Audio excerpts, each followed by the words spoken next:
There's been a lot of talk about who killed Tupac. The cops think they have their guy. He leaned over on the window, we rolled down the window, pop. But when they got him, he denied everything. I ain't killed nobody, never did, ever killed nobody. Well, it turns out Jay-Z has always been in the picture, and there is a new shocking revelation that just might put this case to bed. Here's what I know.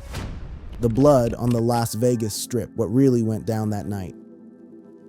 Let's take it back to September 7th, 1996. Picture this. Las Vegas is buzzing with energy because Mike Tyson just knocked out Bruce Seldon in the first round at the MGM Grand. The fight was so quick, so devastating, Iron Mike coming out there and demolishing his opponent in mere seconds, that the crowd was still amped up, still looking for more action, still riding that wave of violence and adrenaline that boxing delivers like nothing else can. And in that crowd, sitting ringside with the rest of the Death Row Records crew, was none other than Tupac Amaru Shakur himself. This wasn't just any night for Pac. He was fresh off dropping what many consider one of the greatest hip-hop albums of all time, the double-disc masterpiece All Eyes on Me, and he was absolutely riding high. His album was dominating the charts, his name was ringing in every hood across America, and he was the undisputed face of West Coast hip-hop. By his side was Death Row Records CEO Marion Suge Knight, the towering, intimidating figure who had basically bailed Tupac out of prison and given him a second chance at superstardom. Now here's where things start to get real thick in the plot, feel me? After the fight, as Tupac and his entourage were leaving through the MGM Grand lobby, a member of Tupac's crew spotted Orlando Baby Lane Anderson, a known affiliate of the South Side Compton Crips. See, there was already beef brewing from an earlier incident back in July 1996, when Orlando Anderson and fellow Southside Compton Crips members allegedly attempted to rob Trevon Trey Lane, a Mob Piru affiliate connected to Suge Knight, at a mall in Lakewood, California. So when Tupac spotted Orlando in that lobby, he didn't hesitate. Tupac approached, asked if Anderson was from the South, and punched him, knocking him down. Suge Knight and others joined in the brief assault, which was captured on hotel surveillance video. Security broke it up quick, but the damage was done. The fuse was lit. Now Tupac, being Tupac, didn't think nothing of it. He went back to his suite at the Luxor, informed his girlfriend, Kadada Jones, of the incident, and promised to return soon. He changed into a basketball jersey and hopped in that infamous black BMW 750IL with Suge Knight, heading to Club 662, a venue owned by Knight, for a charity concert performance. What Tupac didn't know, what he couldn't have possibly known, was that the retaliation was already in motion. The streets moved fast, y'all. News of that MGM Grand beatdown had spread through the Crips network like wildfire, and somewhere in Las Vegas that night, members of the Southside Compton Crips were gearing up for revenge. Approximately 11 o'clock at night, as Tupac's BMW sat at a red light at the intersection of East Flamingo Road and Koval Lane, a white four-door Cadillac sedan pulled up alongside them. According to multiple accounts, Tupac was actually hanging out the window, vibing, talking to some ladies in a nearby car. He had no idea death was rolling up next to him. What happened next would change hip-hop forever. It would leave a wound in the culture that still hasn't healed almost 30 years later. And this is where the confessions come in, y'all, because for decades, nobody was talking. The streets were quiet. Witness after witness caught amnesia. But then Dwayne Keefe D. Davis, a former Southside Compton Crips leader and Orlando Anderson's uncle, started opening his mouth.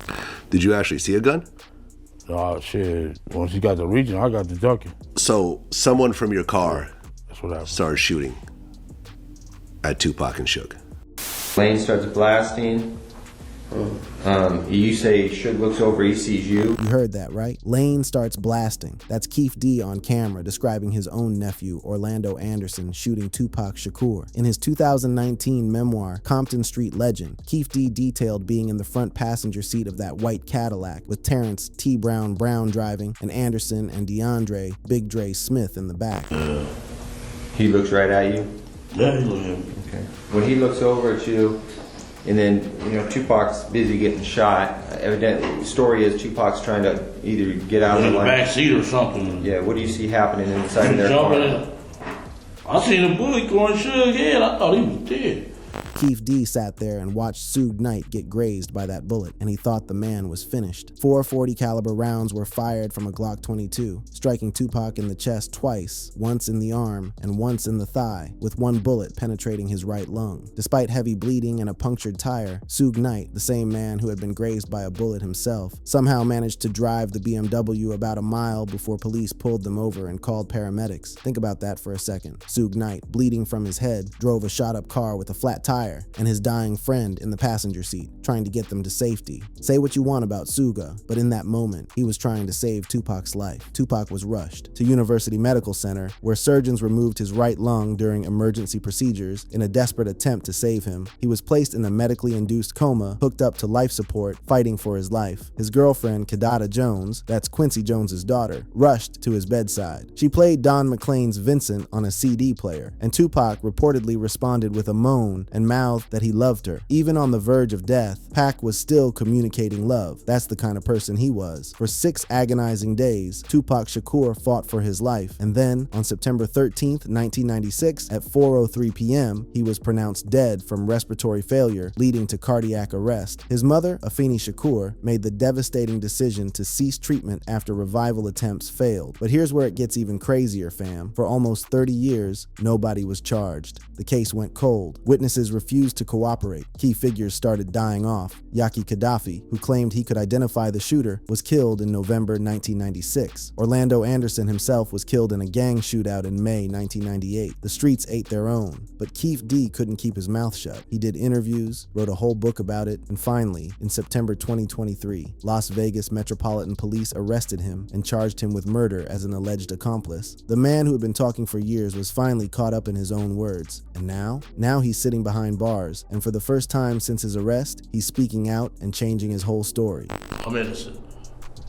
I ain't killed nobody, never did ever kill nobody. You hear that? After years of interviews, after writing a whole memoir confessing to being in the car, Keith D is now claiming innocence. He's saying he was 300 miles away in Los Angeles the night Tupac was shot. He's pointing fingers at other people. He's claiming his previous admissions were made under duress and for money, but the prosecution ain't buying it. They say their case is strong and they expect a conviction. Keith D's trial, originally set for 2024, has been postponed multiple times, now scheduled for August 2026 due to what prosecutors call voluminous discovery evidence. But here's the thing, y'all, and this is where the story takes an even wilder turn, because the confessions didn't just implicate the shooters. They started pointing to bigger names that have been whispered in hip-hop circles for decades. And that brings us to part 2, the East, Coast-West Coast War, and the Jay-Z connection.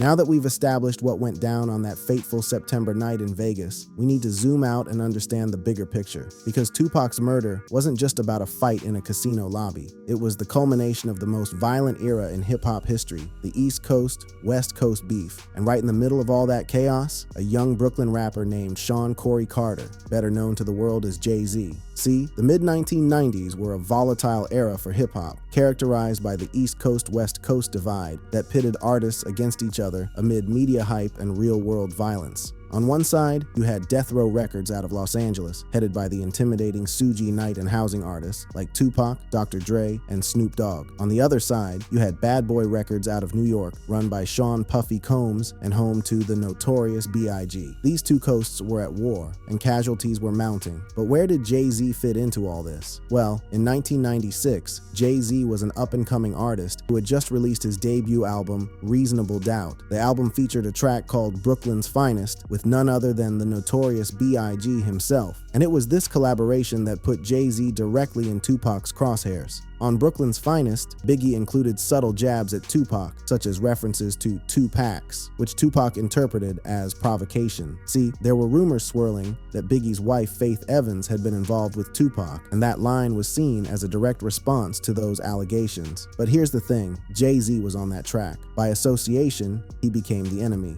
Tupac targeted Jay-Z in Bomb First, My Second Reply, from the posthumous album The Don Killuminati, The 7 Day Theory, rapping, I'm a bad boy killer, Jay-Z die too. Now pause on that for a second. Tupac was literally putting out death threats on wax. He wasn't just saying he didn't like Jay-Z, he was saying die too. That's the level of intensity we're talking about here. He lumped Jay-Z in with Biggie, Puffy, Mobb Deep, and the entire East Coast establishment. In Tupac's mind, if you rode with his enemies, you were his enemy. There was no middle ground. There was no, I'm neutral in this beef. If you associated with Bad Boy, if you collaborated with Biggie, you had made your choice, and Tupac was coming for you. But here's what's wild, y'all. Jay-Z and Tupac never actually met in person. This entire beef was one-sided, based purely on association and perception. Jay-Z himself has has stated in various interviews that we had no reason to be cross with each other, emphasizing that the tension arose from associations rather than direct confrontations. But that didn't stop Jay-Z from preparing to fire back, and this is where hip-hop history gets really interesting. According to DJ Clark Kent, a longtime collaborator who worked with Jay-Z since the early 1990s, Jay-Z recorded a diss track in response to Tupac that has become one of hip-hop's most legendary unreleased artifacts. Kent described it as one of the hardest diss records I've ever heard, with Jay-Z delivering two scathing verses that left audiences absolutely stunned.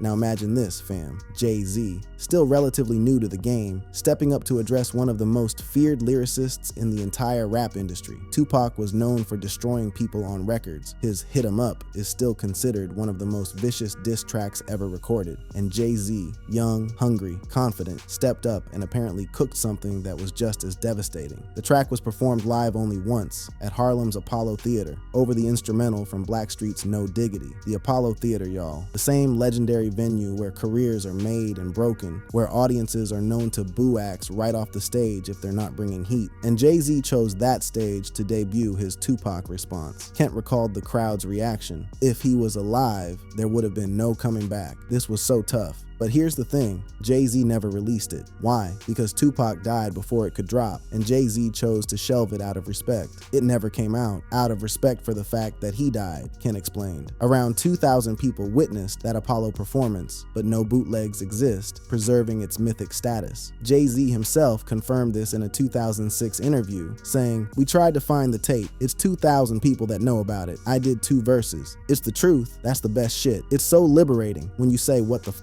you want to say." Now, after Tupac's death, something interesting happened in Jay-Z's career. Some people in the culture started noticing that with Tupac gone and Biggie murdered just 6 months later in March 1997, there was suddenly a power vacuum in hip-hop that Jay-Z was positioned to fill. Filmmaker Alan Hughes, in a 2023 interview, articulated this dynamic bluntly. When you shoot the 2 A+ students in the class, Tupac and Biggie, the C student, Jay-Z, starts to rise to the top. Now, Hughes also praised Jay-Z's Brooklyn work ethic for turning potential into greatness, but the implication was clear. The deaths created opportunity. This sentiment has been echoed on social media for years. One Twitter post from 2018 states, "Jay-Z benefited the most from Biggie and Tupac's death. If they both stayed alive, Jay-Z would just be another NY legend, not the king of hip-hop." And here's where things get really controversial, because after Tupac's death, Jay-Z did something that raised a lot of eyebrows in the hip-hop community. In 2002, he sampled Tupac's Me and My Girlfriend for his hit 03 Bonnie and Clyde, featuring Beyonce. Now, some people viewed this as a respectful homage. The sample was cleared by Tupac's estate, with Afeni Shakur giving her blessing, but others saw it differently. Reddit discussions reflect this polarization, with some calling it petty theft or a bitch move Jay-Z wouldn't have attempted if Tupac was alive. To his credit, Jay-Z has shown respect for Tupac's legacy in other ways. At his 2003 Fade to Black concert at Madison Square Garden, billed as a retirement show, he invited Afeni Shakur on stage alongside Valletta Wallace, Biggie's mother. This gesture symbolized reconciliation and unity, honoring both fallen icons amid hip-hop's healing from the 1990s wars. But the connections between Jay-Z and Tupac's story go even deeper. Remember Keith D's confessions? Well, in those interviews and in his book, he didn't just name the shooters. He also alleged that You Know Who offered $1 million bounty on Tupac and Suge Knight. Now, You Know Who has always denied this. Combs representatives have called these claims a shameless publicity stunt. But here's the thing. Tupac's family has hired investigators to look into potential You Know Who connections to the murder, and with all the legal troubles You Know Who has been facing recently, including a sex trafficking trial set for 2025, people are starting to wonder what else might come out. And speaking of legal troubles, let's not forget that Jay-Z and You Know Who have been linked for decades. They came up in the same era, moved in the same circles, and both became hip-hop moguls. So when a lawsuit was filed in December 2024, alleging that Jay-Z and You Know Who were involved in assaulting a 13-year-old girl at a post-2000 MTV VMAs party, the hip-hop world was shook. Jay-Z has vehemently denied these allegations, calling it a blackmail attempt and refusing any settlement, stating, "No sir, I will not give you one red penny." His attorney, Alex Spiro, deemed the claims provably, demonstrably false, and as of February 2025, the case was dismissed. But here's what's interesting. This isn't Jay-Z's first brush with violence and legal issues, and that brings us to part 3, where we're going to break down Jay-Z's own history and how these new revelations are connecting decades of hip-hop drama. From Marcy to the Mogul, Jay-Z's violent past and his role in Tupac's legacy. Now we've covered the murder itself, we've talked about the East Coast West Coast beef and Jay-Z's connection to it all, but to really understand how all these pieces fit together, we need to look at who Jay-Z really was before he became the billionaire mogul we know today. Because here's the thing, y'all, Jay-Z didn't come from money, he didn't come from privilege, he came from Brooklyn's Marcy projects during the crack epidemic, one of the most violent and drug-infested environments in American history, and that upbringing left its mark. Let's start with one of the most shocking revelations from Jay-Z's own mouth. In his 2010 memoir, Decoded, Jay-Z admitted that at just 12 years old, he shot his older brother Eric in the shoulder. Why? Because Eric had stolen Jay-Z's ring to buy crack cocaine. Jay-Z described feeling terrified, believing his life was over, stating, "It was terrible. I was a boy, a child. I was terrified." But Eric didn't press charges. He visited Jay-Z in the hospital and apologized for what his addiction had done to their family. Jay-Z later reflected on it as a child's desperate act in a gun-filled environment where shootouts were commonplace. But that wasn't the end of Jay-Z's violent history. As a teenager, he dealt crack in Brooklyn and Trenton, New Jersey, operating under the street name Jazzy. During this time, he was shot at 3 times but escaped injury, attributing it to some rogue angel watching over us. By the late 1990s, even as his rap career was taking off, Jay-Z was still caught up in street drama. In December 1999, he stabbed record producer Lance Rivera at the Kit Kat Club in New York during a release party for Q-Tip's album. The reason? Jay-Z suspected Rivera had bootlegged his upcoming album. Jay-Z initially pleaded not guilty to first-degree assault, but changed his plea to guilty on third-degree assault in 2001, receiving 3 years probation. In Decoded, he admitted to blacking out with anger and vowed never to let himself lose control like that again. What's wild is that Lance Rivera actually recanted in 2023, claiming Jay-Z wasn't the one who stabbed him. This claim has been echoed in discussions about the incident, suggesting that even some of Jay-Z's admitted violent acts might be more complicated than we thought. Now, why does all this matter in the context of Tupac's murder? Because it paints a picture of the era these artists were operating in. The late 1990s saw an uptick in violence in hip-hop circles, with multiple arrests involving figures like You Know Who and DMX. This wasn't just rap beef on wax, this was real street violence bleeding into the music industry. And let's talk about the other major beef that connects to this story, Jay-Z versus Mobb Deep, because Mobb Deep was also on Tupac's hit list, and their story intersects with both Tupac and Jay-Z in fascinating ways. How did y'all feel saying, Pac went at y'all? Like, this is one of the arguments from, you know what I mean? I mean, I was fucking elated, you know what I'm saying? Wait, but let's, That's Havoc from Mobb Deep, saying he was actually happy when Tupac dissed them. Why? Because in hip-hop, getting noticed by a superstar, even negatively, was a form of validation and exposure. But here's where it connects to Jay-Z. The Mobb Deep beef with Jay-Z ignited in 2001 when Prodigy criticized Jay-Z in a magazine for saying, "New York been soft ever since Snoop came through and crushed the buildings." Jay-Z, who was actually a fan of Prodigy's lyricism, took it personally. Jay-Z loved Prodigy, you know what I'm saying? Like, he was, I believe he was a Prodigy fan, like, for sure, right? He used P sample, Illuminati, with my mind, soul, in my body. That's right. He respected P. He respected P, looked at him, looked as a lyricist, as a top lyricist.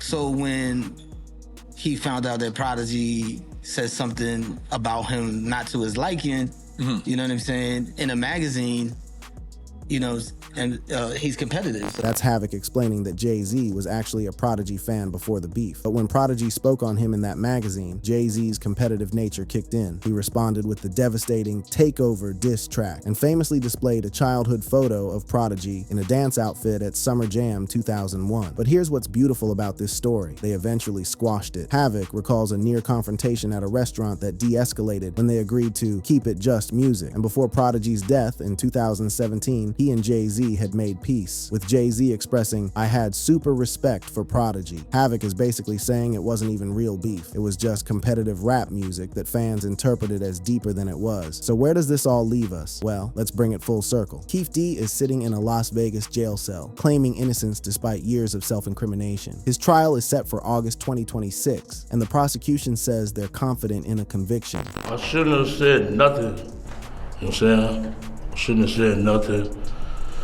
And I'm innocent, man. That right there is regret, fam. Keith D saying he shouldn't have talked, but the cat's out the bag now. His memoir, his interviews, his on-camera confessions, they're all being used against him. Meanwhile, the connections to bigger names continue to be investigated. Tupac's family has hired private investigators to look into, whose potential involvement. And with everything that's come out about, who recently, who knows what else might surface. As for Jay-Z, his connection to this story is complicated. He was targeted by Tupac Tupac, prepared a response, but chose not to release it. He benefited from the power vacuum created by Tupac and Biggie's deaths, but he also put in the work to become the mogul he is today. He sampled Tupac's music, paid tribute to his legacy, and honored his mother. Jay-Z once reflected on his beef with Tupac. It was nothing personal. Whatever animosity we had died with him. And maybe that's the real lesson here. In hip-hop, beef has consequences. Real consequences. Tupac and Biggie didn't survive theirs. Jay-Z, Mobb Deep, and others eventually learned to let it go. Tupac's sister called Keef D's arrest a pivotal moment in the case. After almost 30 years of silence, almost 3 decades of unanswered questions and conspiracy theories running wild through the hip-hop community, there might finally be some form of justice. The Shakur family has waited longer than many of us have been alive for this moment. And while no conviction can bring Tupac back, while no courtroom verdict can undo the tragedy of losing one of the greatest artists hip-hop has ever produced, it might finally give his family and his fans some sense of closure. But here's the thing, y'all. As long as the full truth remains buried, as long as questions about whose alleged involvement linger, as long as debates rage about who really pulled the trigger, about what the streets know that they'll never tell, Tupac's murder will continue to haunt hip-hop. It'll continue to be whispered about in studios, debated on podcasts, analyzed on YouTube channels just like this one. The culture lost 2 kings in 1996 and 1997, Tupac Shakur and the notorious B.I.G., 2 pillars of the art form gone before they hit 30 years old. And while their music lives on, while their influence continues to shape every rapper who picks up a microphone today, we're still out here trying to make sense of how we lost them and why. And that's the story, y'all. From the blood on the Las Vegas Strip to the confessions behind bars, from the East Coast-West Coast war to Jay-Z's complicated legacy, this is how new, shocking confessions are rewriting everything we thought we knew about Tupac Shakur's murder. These revelations have connected dots that have been floating out there for decades, linking street violence to industry politics to the very top of the hip-hop pyramid. If you made it this far, smash that like button, hit subscribe, and drop a comment letting me know what you think. Do you believe Keef D's new claims of innocence? Do you think bigger names will eventually be implicated? Let me know in the comments. That brings us to the end of this video. For more videos like this, click on the cards on your screen.